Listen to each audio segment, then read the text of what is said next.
You're listening to Upgrade Your Health and Wellbeing podcast. Take care of your health and change your habits for the better. Welcome to the next episode of Upgrade Your Health and Wellbeing. Today we are going to pay special attention to the very crucial aspect related to male health, namely testosterone levels. What is testosterone? Mariusz, testosterone is a central hormone in male physiology. It regulates muscle mass, bone density, libido, mood, cognitive function and metabolic health. Therefore, it is not surprising that many men are interested in optimizing their testosterone levels, particularly in the context of aging, athletic performance and, surprise, surprise, longevity. What are the normal levels of testosterone? When we talk about testosterone, we are talking about total testosterone and free testosterone, right? So a standard adult reference ranges for total testosterone 300 to 1000 nanograms per deciliter. Free testosterone ranges from 5 to 21 nanograms per deciliter. However, the supplement industry has marketed hundreds of products claiming to naturally increase testosterone, and this is something that we are going to pay special attention to today. Which compounds are you talking about? These supplements often contain herbal extracts, amino acids, micronutrients, and plant-derived compounds. But the critical question is this: do they actually work? So the most recent systematic reviews and evidence-based analysis provide a clear and somewhat interesting answer. The majority of over-the-counter supplements marketed as testosterone boosters do not significantly increase testosterone levels in healthy men. Let's start with the ones that are the most interesting. There are a few supplements with evidence of benefit and some habits that have some impact of testosterone levels. So one of the most studied is ashwagandha, known as Indian ginseng. Which is an adaptogen. It has been used for thousands of years and it helps to significantly reduce stress and anxiety, and several randomized controlled trials have shown increases in testosterone levels, particularly in younger men, stressed individuals and those undergoing resistance training.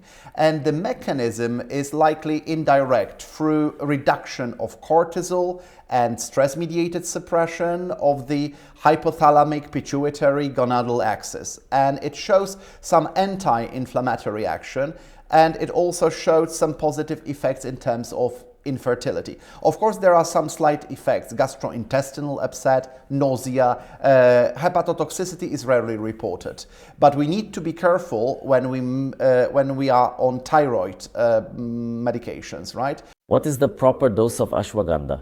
Doses range. But generally we might say that 600 milligrams, breaking it down into 300 milligram doses. Duration, not more than 2 months, so the body does not get used to it. And we need to remember that half-life period of ashwagandha is generally 5 to 6 hours.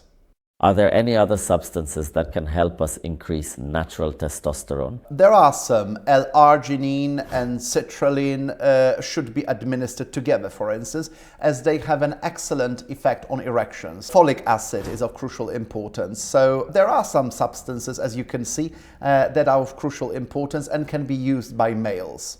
An additional compound worth mentioning includes Tongat-Ali. It seems to be potentially beneficial in men with late-onset hypogonadism, that is age-related testosterone decline. And some trials have demonstrated improvements in total testosterone and symptoms such as fatigue and reduced libido with a dose of about 200 milligrams.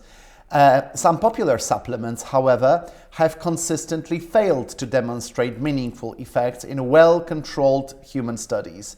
But let's focus on zinc, because this is another interesting case. Its deficiency clearly reduces testosterone levels, and correcting this deficiency can restore normal levels. Usually the dosage is about 15 to 25 milligrams. Magnesium, Mariusz, plays a critical role in supporting healthy testosterone levels, particularly by increasing the bioavailability of free testosterone and lowering sex hormone binding globulin. Studies suggest that supplementing with 300 to 400 milligrams of magnesium daily can boost both free and total testosterone, with effects more pronounced in those who regularly exercise. And the same applies to coenzyme Q10 or ginger. Surprise, surprise. These compounds may have important biological effects, including antioxidant activity and improved vascular function. Maybe now let's talk about habits related to maintaining good testosterone levels. Sleep is one of the most powerful regulators of testosterone production. Mariusz, interestingly, even 1 week of sleep restriction to 5 hours per night can reduce testosterone levels by up to 15%. Additive effect of intermittent fasting, 16 to 18 hours with caffeine on an empty stomach, has a synergistic effect.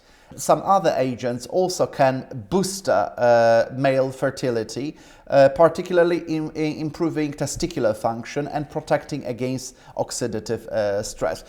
For instance, studies show that testosterone is increased, sperm motility is better, and there is some enhancement in sexual health, including reduction of symptoms of aging when ashwagandha is added. We've just been talking about it, right? And heavy compound exercises such as squats or deadlifts stimulate testosterone production through neuromuscular and endocrine mechanisms. So body composition is also critical, Mariusz, because excess visceral fat increases aromatase activity, which converts testosterone into estrogen.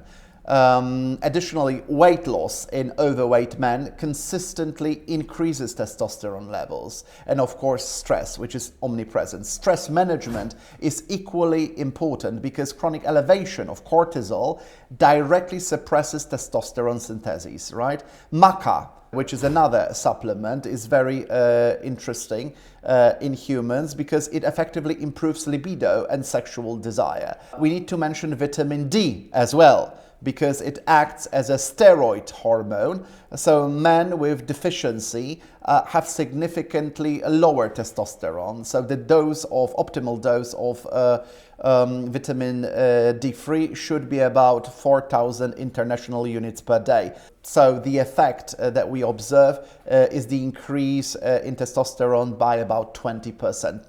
So there is no single magic pill. If we want to naturally increase testosterone levels, remember about physical activity and remember about habits like getting enough sleep. And of course, we can also support ourselves with certain supplements.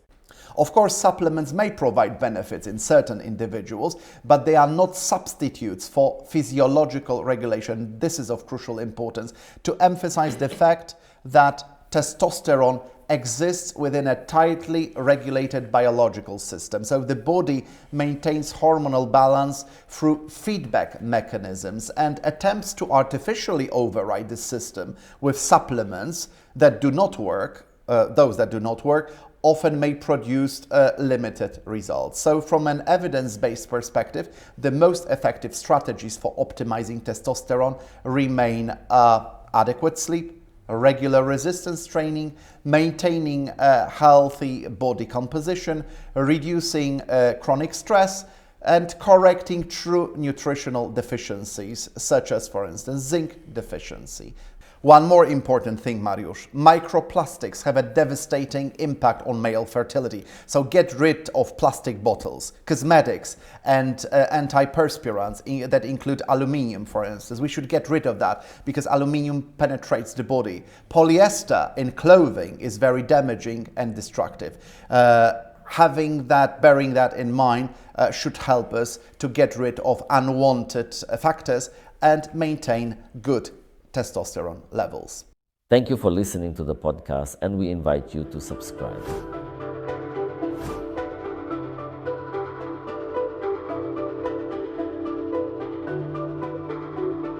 Upgrade your health and well-being podcast. Take care of your health and change your habits for the better.